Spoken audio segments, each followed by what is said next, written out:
Hi, I'm Kieraaa and I'm a lonely bitch who loves Instagram. And I love taking photos. But again, I'm lonely, so I do what any self-respecting millennial does. Take photos by myself. I have a lot of free time.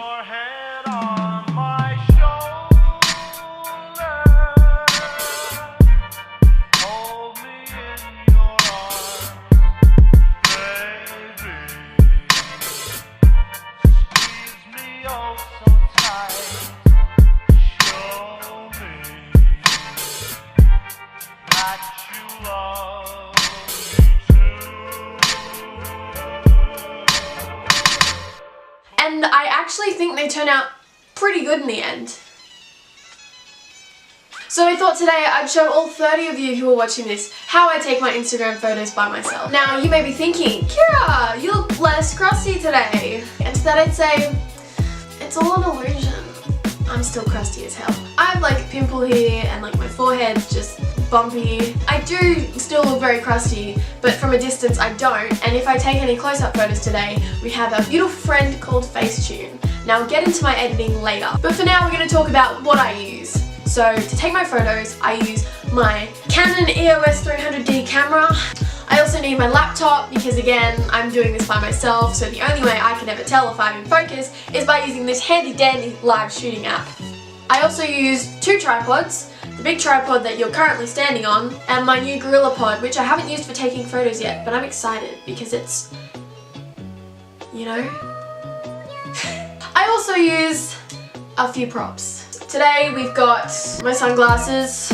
These are my collaboration sunglasses that I do with Anchor Eyewear, and you know, I feel like promoting them. I've also got a step ladder for various things, a yellow flannelette sheet, and I also have a change of shoes because I'm feeling these at the moment, but as you can see, they're hella dirty from work and I don't know if Facetune can fix that. So yeah, let's go downstairs and I'll show you where I shoot.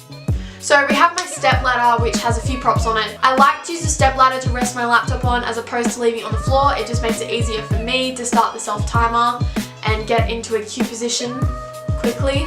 Then we have my location number 1, which is the clothesline. I like to spice it up a bit by throwing a yellow flannelette sheet on it. I don't know why I do that, I just do. Then we have location number 2 that I didn't end up using, which was a brick wall with this like metal thing on it. I have used it in the past, so I'll insert a photo here. And then we also have these leaves, which are great for nature shots. Again, didn't use it today, but I have in the past. Again, something I didn't use was this like dead ass shrub looking stuff.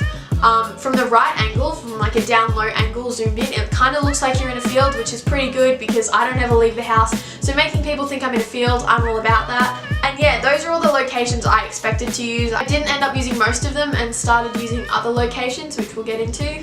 You look like the 4th of July. So basically, these are all the time lapses I took whilst I was taking photos. I'll walk you through a bit of it. So the first location I used is my clothesline, just off to the side a little bit. I did a lot of like 45-degree angles, hand on hip, one leg in front of the other.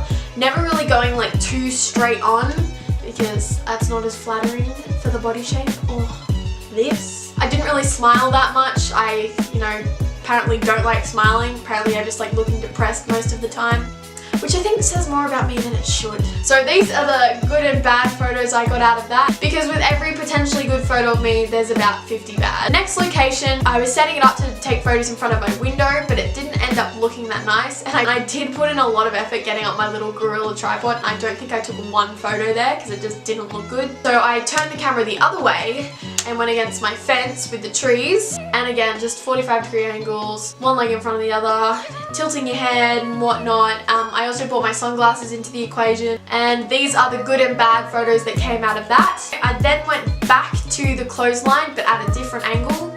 So these are the photos I got out of that. And then this next bit was a lot of work with very little payoff. I tried so hard to make these flowers work, but there wasn't enough of them.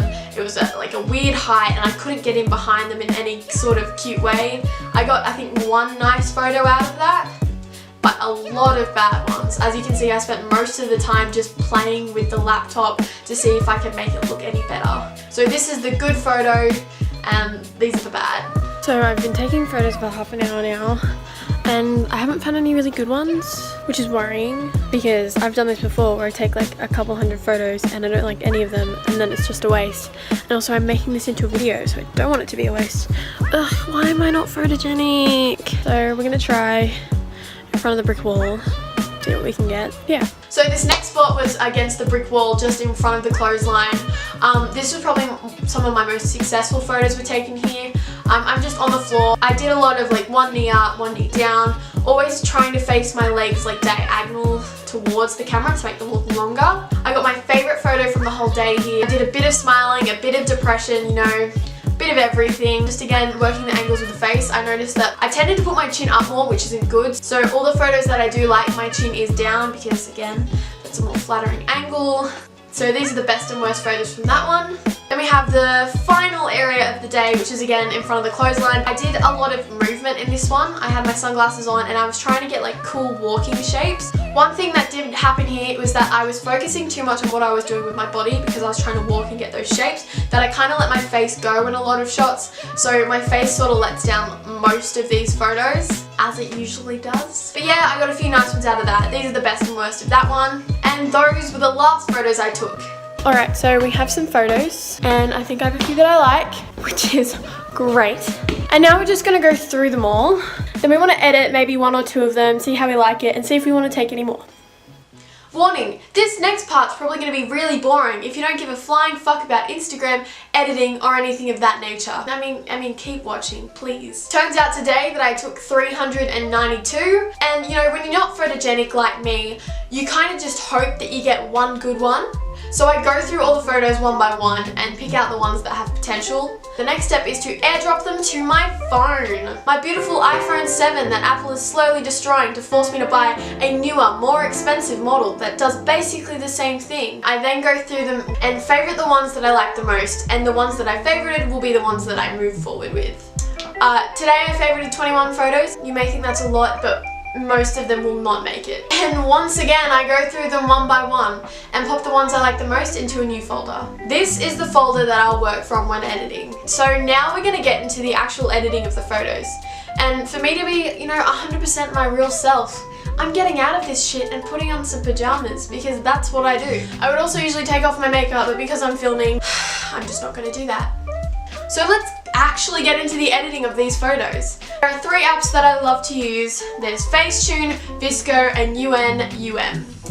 Now first, we always go through our trusty friend Facetune and we pick a photo. Now, Facetune is a marvelous tool that is worth so much more than just changing the way your body looks. At least for me it is. So we're going to do one of my editing staples, which is whitening the shit out of the background. I go into the whitening tool, which is meant to be for your teeth, but you know, my mouth is shut. So I go ham over me, over everything, just so I can get an even coat. And once I think I've got the background completely covered, I get the erase tool. So I'm just going to erase it all over me.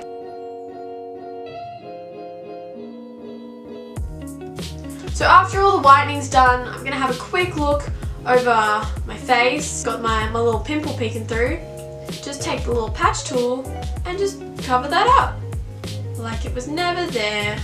Another thing I like to do when I whiten the background is make myself look a little more tan, because whitening the background tends to wash me out because I'm that pale. So I just go into the filter settings, go to lighting, go to sunset, we turn it all the way up and then we clear and then we just apply on the body.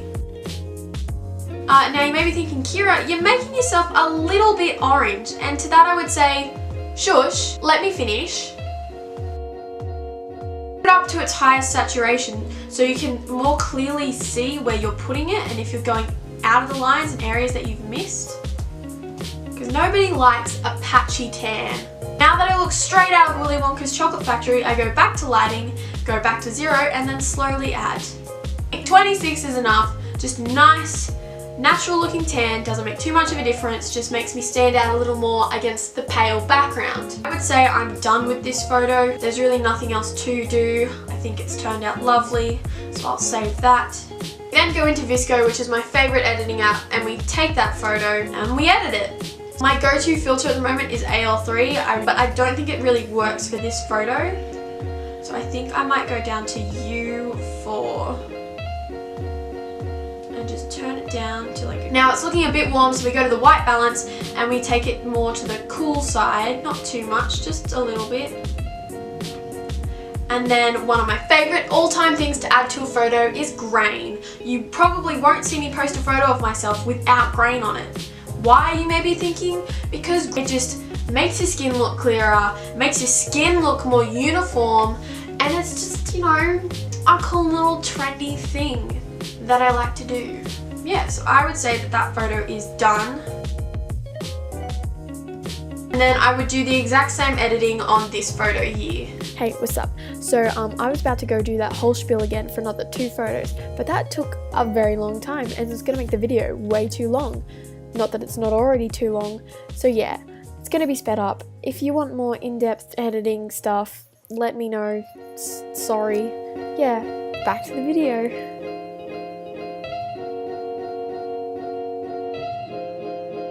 So portrait photos versus landscape, portraits usually get more likes because they take up more of the screen, so when people are scrolling by, they're more likely to see it and double tap on it. Just a little bit of Instagram knowledge for y'all. Did I just say y'all? Who am I?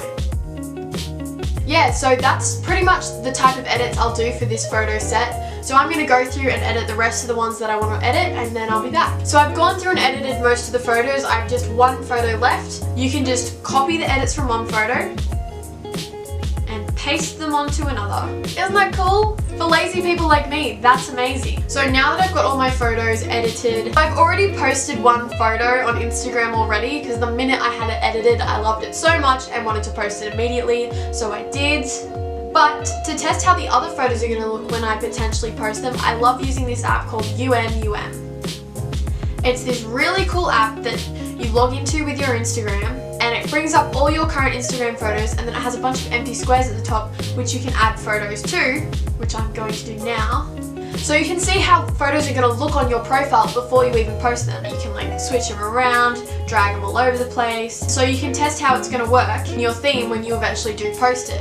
And you can also post from inside the app. So you just click on that little button there and you just press post to Instagram, and then it takes you to Instagram. It's super easy and I love using it. So yeah, that's how I take, edit and post somewhat professional photos on my Instagram. Is it extra and excessive? Yes. Do I need it? No. But do I enjoy it? Yes. And that's why I do it. Some people might think it's weird or self-obsessed, but I do it because genuinely I like editing and I like taking photos. And that's the end of this video. If you enjoyed it, please subscribe. Give this video a like if you liked it, a dislike if you didn't. It's up to you. Follow me on Instagram for more photos of me, and tune in next week because next week my video is going to be of me reacting to all of my vines. Anyway, bye!